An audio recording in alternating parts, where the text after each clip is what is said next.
E aí galera, bora falar sobre os episódios 2 e 3 da Roda do Tempo. O vídeo sobre o episódio 1, ele já saiu. E eu resolvi fazer separado porque quando teve aquele evento dedicado aos fãs, eu assisti o episódio 1. E aí depois eu assisti os episódios 2 e 3, então eu tinha gravado já do episódio 1, então vai ficar separado.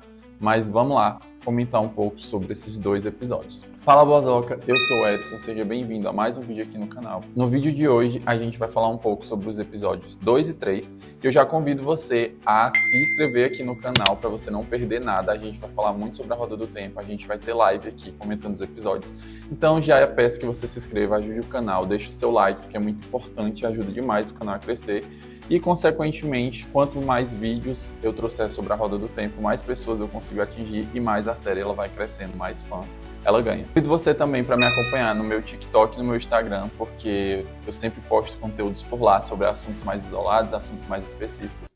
Então, se você gosta da Roda do Tempo, vai lá me acompanhar. Eu confesso que o episódio 1 ele continua sendo o meu episódio favorito até agora. O episódio 2, para mim, dentre os três, foi o episódio mais sem graça, porque eu achei um episódio um pouco parado, sem muita ação, sem muita coisa ali acontecendo.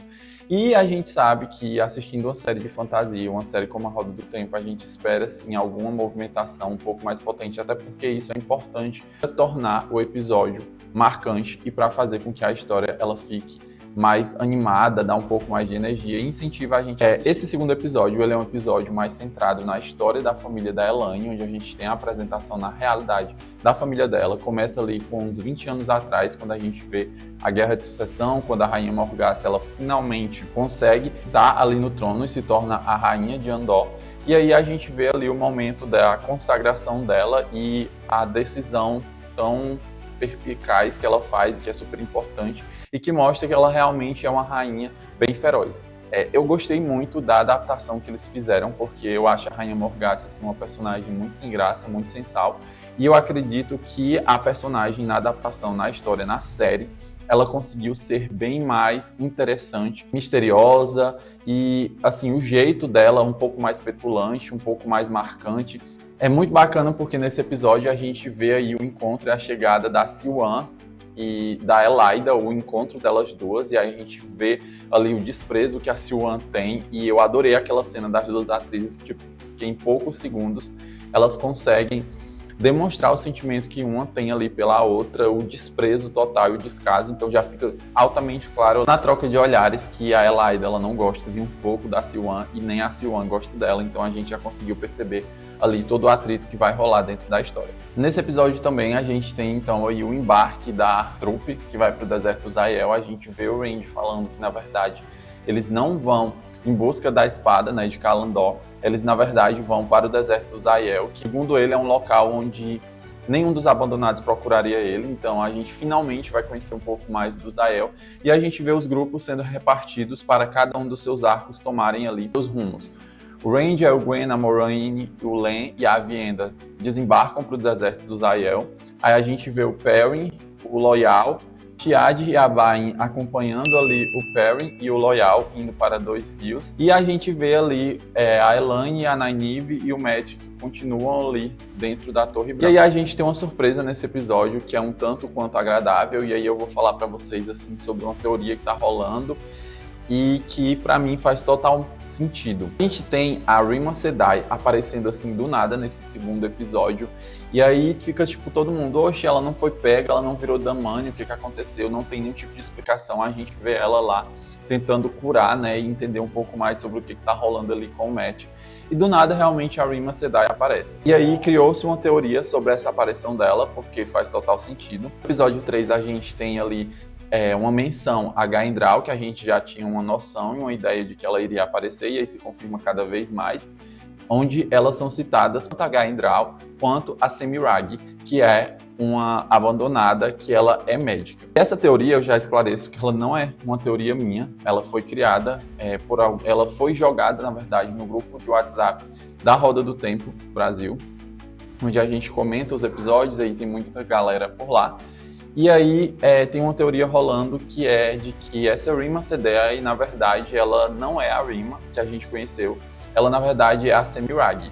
que é uma abandonada, que possui habilidades de cura. E como é que essa narrativa ela pode ser infundada? Como é que essa teoria ela pode ser infundada? Por que faz sentido? Porque além dela ser uma médica, a gente já tem aí 4 mulheres abandonadas confirmadas, então a gente sabe que vamos ter 8 abandonados, sendo 4 mulheres e 4 homens.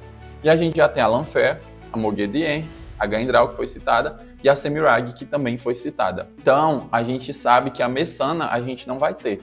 E esse arco da Messana, ele pode ser colocado para uma outra personagem, que a Messana, ela se disfarça de uma Aes Sedai lá dentro da Torre Branca para poder se infiltrar, e aí os abandonados são altamente perigosos, ela tá lá dentro. E como a gente não vai ter ela, esse arco dela, ele pode ser facilmente dado para a Semirhage. E o plot seria, assim, gigante. Pode ser que isso não aconteça, pode ser que seja só realmente uma teoria da cabeça aqui da gente, mas faz total sentido. Antes que vocês perguntem, como é que ela poderia ficar parecida com a Rima, já que a Semirhage é diferente, a gente está vendo a mesma atriz. Existe uma trama que pode ser usada para você alterar a aparência e até mesmo a voz, que se chama Espelho... Não lembro exatamente o nome agora, mas seria um plot gigante, seria maravilhoso, seria fantástico. Ver que seria muito triste, porque a Rima continuaria ali presa como Damane, mas seria muito bom porque a gente teria um plot muito grande para a história, e a Semirhage é uma abandonada muito presente, uma abandonada muito forte, e que ela é muito interessante de ser abordada, então seria ótimo ver ela dentro da série. Então vamos aguardar cenas dos próximos capítulos. Mas nesse episódio também a gente tem aí a chegada do Perrin em Dois Rios. A gente vê que Dois Rios ela tá começando a ser atracada ali pelos Trollocs. E aí a gente vê que os Mantos Brancos eles estão atrás do Perrin devido aos acontecimentos que tiveram na outra temporada, que foi ali a morte que ele fez a um dos Mantos Brancos após ele matar o lobo do Perrin, né, o Saltador, que inclusive foi uma morte assim, muito difícil da gente superar. Nesse episódio também a gente finalmente tem aí a Min reaparecendo, a gente vê que ela tá dentro da Torre Branca e aí a Siuan tá meio que usando ela para poder saber ali de algumas informações, inclusive ela é colocada ali para ela se aprofundar e se aproximar um pouco mais da Elaida. Só que a Elaida não é boba nem nada, a gente já vê as movimentações que ela vai fazendo ali dentro da torre, ela vai tentando reconquistar e ter aliados, a gente sabe que ela tem uma força muito grande e ela tem um poder de persuasão muito grande também. A gente também tem a revelação aí que a Elaida, assim como a Min, ela possui algumas visões, e até ela fala que ela usou dessas visões para ajudar a Rainha Morgase a chegar aonde ela chegou. Nesse episódio também a gente vê um pouco mais aí sobre a família da Elaine, que, meu Deus, eu não lembrava quantos irmãos da Elaine são 2 chatos, insuportáveis, e a família dela toda é muito chata, realmente ela é a única que escapa. Os irmãos dela, principalmente o Galad, são assim, insuportáveis. E a gente tem a missão que a Siuan dá para Elaine, para Nynaeve, onde elas vão ser as caçadoras do Black Ajah. E isso é reforçado porque a Siuan fala que ela não confia mais em ninguém, além das 2 meninas, porque ela sabe que as 2 meninas são as únicas de todo mundo ali que está na torre que não são membros das trevas. E aí a gente acaba vendo depois que elas desembarcam para Tanchico, porque elas começam ali uma busca para saber onde é que a Liandry está. Elas vão até o quarto onde o filho da Liandry estava em busca de informações, porque elas viram ali que a Joia e a Miko estavam presas, tentam ali extrair informações delas, mas as 2 são tão aliadas das trevas que elas não quebram juramentos, elas não entregam, elas na verdade usam alguns blefs, e as meninas, como são muito espertas, elas acabam percebendo isso. Outro ponto que eu senti muita falta é que a gente tem aí Elaine realizando o teste de aceita. A gente sabe que elas tornam aceita, mas a gente não vê nada ali sobre o teste. Eu realmente queria ter visto ela passando pelos arcos, enfim. Seria algo muito interessante pra gente poder. E aí a gente tem a Tigrane, que é citada, que a Tigrane é a mãe do Randy, e a gente vai se aprofundar um pouco mais sobre a história da família do Randy. A gente vai ver todo o emaranhado, toda a confusão, como é que a família do Randy se conecta com a família da Elaine, e aí tem a família da Moiraine, que também entra aí no meio, e vira toda uma bagunça, mas é muito, muito interessante. Eu vou trazer um vídeo sobre a Gaindral e a Semirhage, porque me pediram para trazer, então aguardem, em breve eu trago um vídeo falando sobre essas 2 maravilhosas que já foram confirmadas, e se vocês quiserem eu posso trazer também aí sobre o Rahvin e sobre o Samael, que o Rahvin, como a gente já viu, é o Lord Gabriel, que ele entra ali camuflado e ele usa da compulsão para poder enganar a Rainha Morgase e aí ela ficar loucamente apaixonada por ele. Outra coisa bacana que a gente tem nesses episódios é o Randy falando ali com a Moraine sobre como o Saidin ele pode ser venenoso. E aí ele fala que ele tem muita sede, ele quer tocar a fonte, mas como o Saidin é venenoso, é sujo, ele fica tentando se controlar. E aí a gente tem alguns momentos ali, Moraine citando, né, sobre a loucura, que se ele tocar o poder, ele pode ficar louco. Então é algo que a gente começa a se preocupar, mas que a gente sabe que o Randy ele vai precisar tocar a fonte, porque ele precisa canalizar para que ele realmente se torne aí o dragão renascido. Um momento assim maravilhoso que a gente tem ali o encontro dos abandonados, que acontece entre a Lanfear, a gente finalmente vê o Samael, a gente não sabe o que ele está fazendo, o que ele está arquitetando, mas a gente vê que ele está lá. E a gente tem também aí o Lord Gabriel se confirmando aí como o Ravi. E aí todos eles estão meio preocupados, principalmente a Lanfear, com a Moghedien, porque todos eles falam que ela não é muito forte, mas que ela é muito audaciosa, ela é perspicaz, ela é sorrateira, e aí ela preocupa muito eles, porque embora ela não consiga ganhar deles em um embate direto, mas ela usa de muitos artifícios e ela é traiçoeira, assim como a aranha, então é uma preocupação para todos eles. A Lanfear até cita que a Moghedien está querendo se tornar Nightbliss, quer chegar ali no topo de todos eles, e aí o Samael solta algumas indiretas para ela, a gente vê ali um fogo sendo colocado entre cada um deles, e a gente percebe que os abandonados, eles, na verdade, são amigos e inimigos deles mesmos, eles se auto-sabotam, eles são altamente traiçoeiros, porque todos eles pensam muito individual. Então, eles, além deles se ajudarem, eles também se sabotam, e é muito bacana ver todo esse esquema. Inclusive, isso é citado por eles, que eles precisam pensar diferente, precisam agir diferente, porque senão vai acontecer a mesma coisa que já aconteceu da outra vez, que o fato deles lutarem entre si faz com que eles percam e sejam propriamente derrotados. E aí a gente tem a maravilhosa Moghedien aparecendo ali, conversando com o Ravi, e aí a gente vê o quão maravilhosa é a Laia dando vida a Moghedien. Assim, ela tá entregando muito.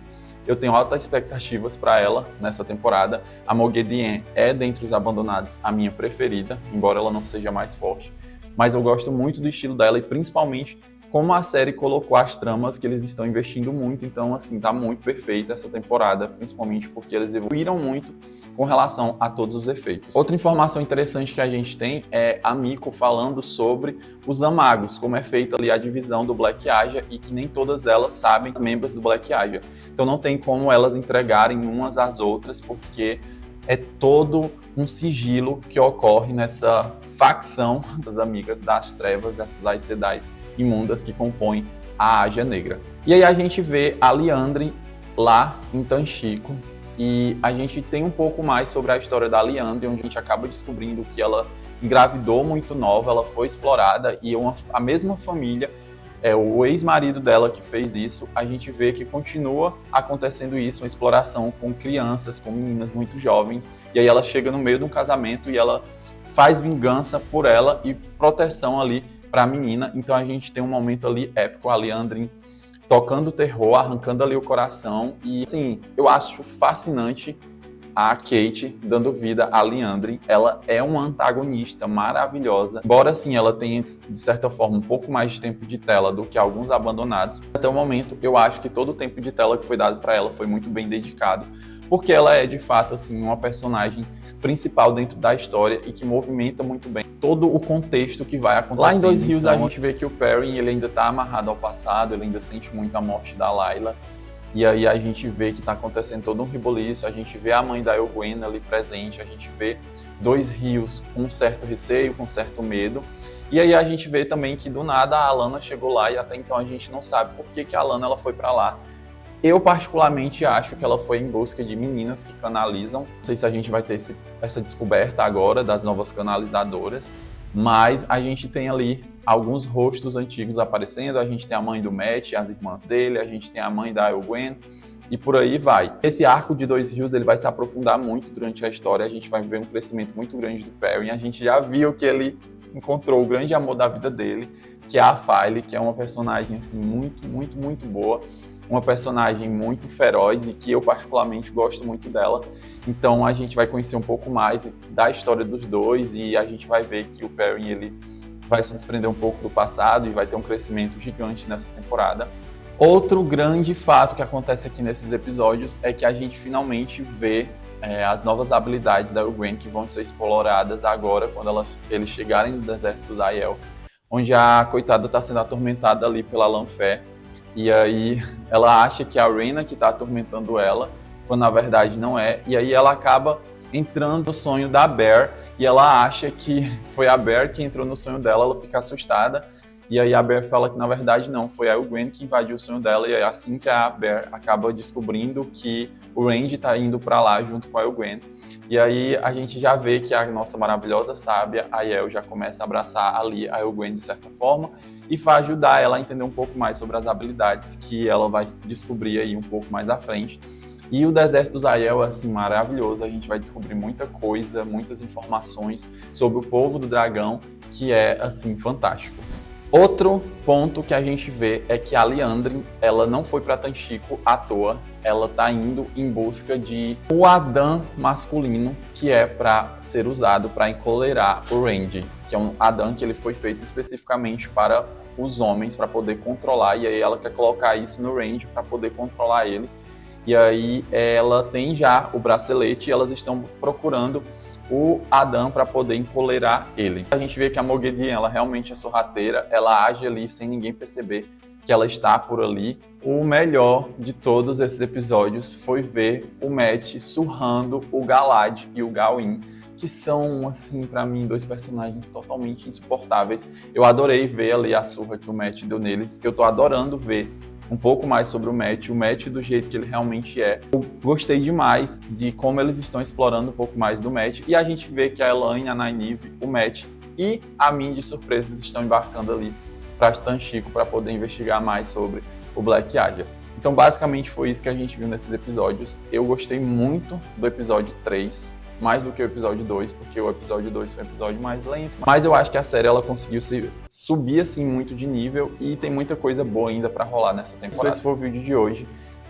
Muito obrigado se você assistiu até aqui. Deixa os seus comentários sobre os episódios, o que você achou do episódio 2, do episódio 3. Se eu esqueci de falar alguma coisa aqui também, coloca aqui nos comentários. Se você tiver alguma sugestão de vídeo que você quer ver aqui no canal, vai colocar aqui também, e já me acompanha no meu Instagram, no meu TikTok, porque tem conteúdos específicos por lá e a gente vai falar muito sobre a Roda do Tempo, tem muita coisa para rolar nessa temporada.